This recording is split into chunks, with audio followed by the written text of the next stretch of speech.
जय हिंद। नमस्कार। मैं अनुजोत अपने अनुजोत स्पीकिंग चैनल पर प्रयागराज महाकुंभ का दुगुना चौगुना फल प्राप्ति का उपाय बताता हुआ ये चैनल और देशभक्त और देश नीति के लिए जगाता हुआ ये चैनल।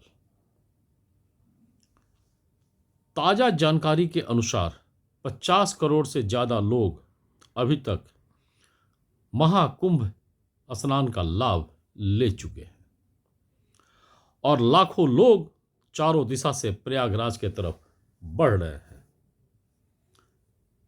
सिर्फ लाखों लोग बढ़ ही नहीं रहे हैं, बल्कि उन लाखों लोगों के व्यवस्था में कई लोग अपरोक्ष रूप से भी लगे हुए हैं। इनमें चाय वाले, नुक्कड़ वाले, ढाबा वाले, होटल वाले, गाड़ियों के ड्राइवर, ट्रेन चलाने वाले, हवाई जहाज चलाने वाले पायलट भी लगे हुए हैं। अतः मेरे इस चैनल से आप जरूर जुड़ें, अन्य को भी जोड़ें और महाकुंभ का दुगुना चौगुना लाभ कैसे प्राप्त होगा इसके बारे में गहरा आत्ममंथन जरूर करें। इतने लोग प्रयागराज जा रहे हैं तो क्यों जा रहे हैं, और अगर आप जा चुके हैं, स्नान कर चुके हैं तो क्यों? इस प्रश्न को आप अपने अंतरात्मा से जरूर पूछिए और पूछे भी होंगे, और उत्तर जो आपको मिला होगा या अभी भी पूछेंगे तो जो मिलेगा कि हर कोई यही बोल रहा है कि अच्छे कर्म के प्राप्ति के लिए, फल के प्राप्ति के लिए, पूर्वजों के आत्मा के शांति के लिए, भविष्य के पीढ़ी के उन्नत दरवाजे के लिए सभी कोई कुंभ स्नान के लिए जा रहे हैं या कर चुके हैं या करने के इच्छुक हैं या रास्ते में हैं। अब अनुजुक्त का महत्वपूर्ण प्रश्न जिसके लिए मैं ये एपिसोड कर रहा हूं, क्या उपरोक्त मजबूत देश और देश नीति से मिलेगा या टूटे फूटे हुए हिंसक देश से मिलेगा?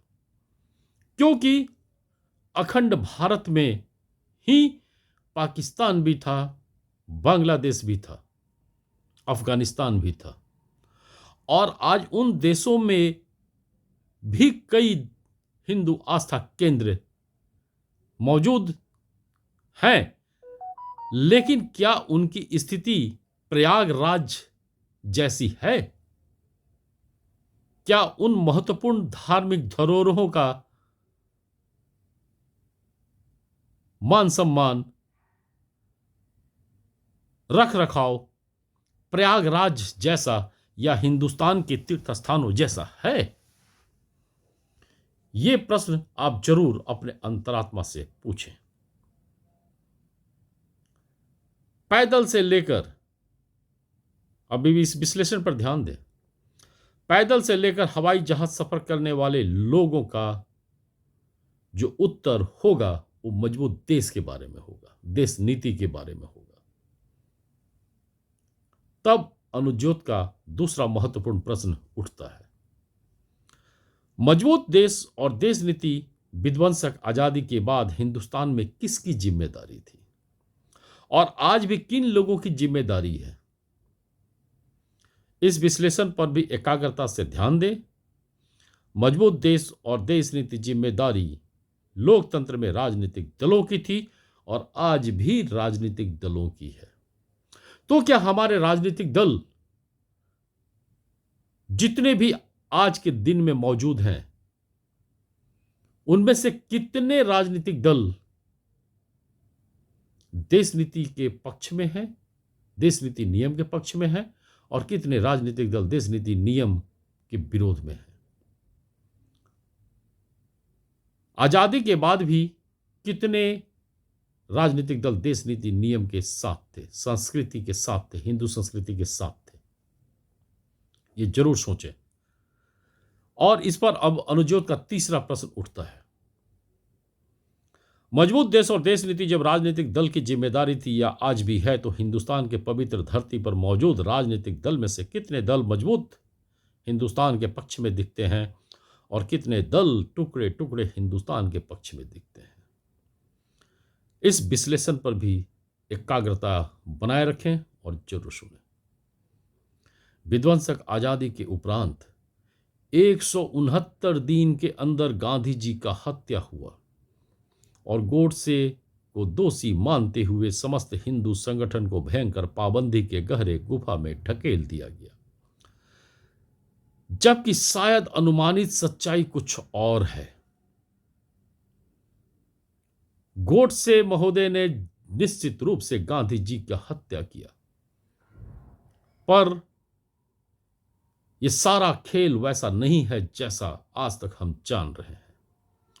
1938 से ही शायद ये प्रयोगशाला चालू था कि हिंदुओं को कैसे बैकफुट पर रखा जाए, और उस प्रयोगशाला का शोध 30 जनवरी 1948 को गोडसे के माध्यम से संपन्न हुआ। इसके लिए मेरे 2 एपिसोड इसी चैनल पर उपलब्ध हैं, उसे भी जरूर सुने और आगे डिटेल्स इस पर और भी आएगा। अतः तो इस चैनल से आप निश्चित रूप से बने रहें।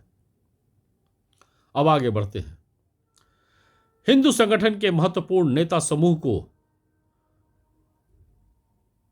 रहस्यमय मौत ने, यानी गांधी जी के हत्या के बाद समस्त हिंदू संगठन गहरी गुफा में ढकेल दिए गए और उनके माध्यम से सारे हिंदू भी गहरी गुफा में ढकेल दिए गए और हिंदू संगठन के महत्वपूर्ण नेता समूह को रहस्यमय मौत ने समय समय पर अपने आगोश में ले लिया और फिर हिंदुस्तान में हिंदू संस्कृति से राजनीतिक खिलवाड़ चालू हुआ, जबकि उस वक्त सिर्फ और सिर्फ कांग्रेस का बोलबाला था। भूतकाल में हिंदुस्तान में हिंदू संस्कृति को जिस राजा ने, जिस बादशाह ने, जिन मुगलों ने अपमानित किया, उन सभी को कांग्रेस ने महान बना दिया।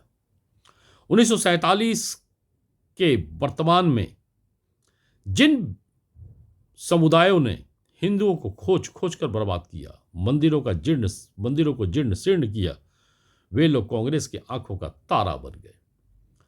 कांग्रेस को हिंदू संस्कृति और हिंदुस्तान के नियम से ज्यादा जरूरी वोट बैंक लगा और आज की स्थिति में अनगिनत राजनीतिक दल का पहला पसंद धर्मांतरण और धर्मांतरित लोगों का जनसंख्या वृद्धि, जिससे सत्ता सुख उनको मिलता रहे। अतः अगर आप महाकुंभ में अच्छे कर्म और फल प्राप्ति के लिए डुबकी लगा चुके हैं या लगाने वाले हैं, तो देश नीति राजनीतिक दल का पहचान जरूरी है या नहीं, ये जरूर आप आत्ममंथन करें। यकीन मानिए, अनुजोत का दावा है, ये महाकुंभ का डुबकी उसी वक्त दुगुना चौगुना फल देगा जब हिंदुस्तान में देश नीति नियम विरोधी दलों का सफाया महाकुंभ में सम्मिलित हर व्यक्ति करेगा, हर परोक्ष रूप से शामिल व्यक्ति करेगा, हर अपरोक्ष रूप से शामिल व्यक्ति देश नीति नियम विरोधी दलों का सफाया करेगा। अच्छे फल का मतलब पेड़ से टपका हुआ फल नहीं। अच्छे फल का मतलब आपका हुनर सुरक्षित हो, आपके हुनर का सम्मान हो, आपकी अर्जित संपत्ति का सुरक्षा हो, आपके भविष्य में पीढ़ियों के लिए एक मजबूत देश रूपी छत हो, नाती पोते पोतियों के लिए एक सुरक्षित देश हो।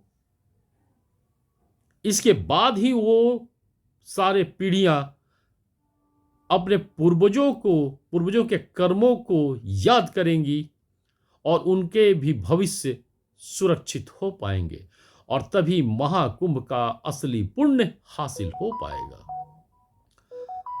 महाकुंभ हमारे हिंदू संस्कृति का सबसे बड़ा पर्व है, जिसके कारण आज करोड़ों लोग डुबकी लगा चुके हैं और लगाने जा रहे हैं। लेकिन हिंदू महापर्व इस बात का प्रेरणा देता है कि आपको अपने सामाजिक परिवेश को बनाने वाले तत्वों पर भी ध्यान रखना होगा। और इस सामाजिक परिवेश को बनाने वाले तत्व देश के राजनीतिक दल हैं। और वो राजनीतिक दल जिस तरह से आज तक इस्तेमाल हम सबको करते रहे हैं, अब हम सबको मिलकर देश नीति नियम राजनीतिक दल का साथ खुल कर देना होगा, जम कर देना होगा, और देश नीति नियम विरोधी राजनीतिक दल का खुलकर विरोध करना होगा। और इसके बाद ही महाकुंभ का असली परिणाम आप सभी को प्राप्त होगा। जय हिंद, धन्यवाद।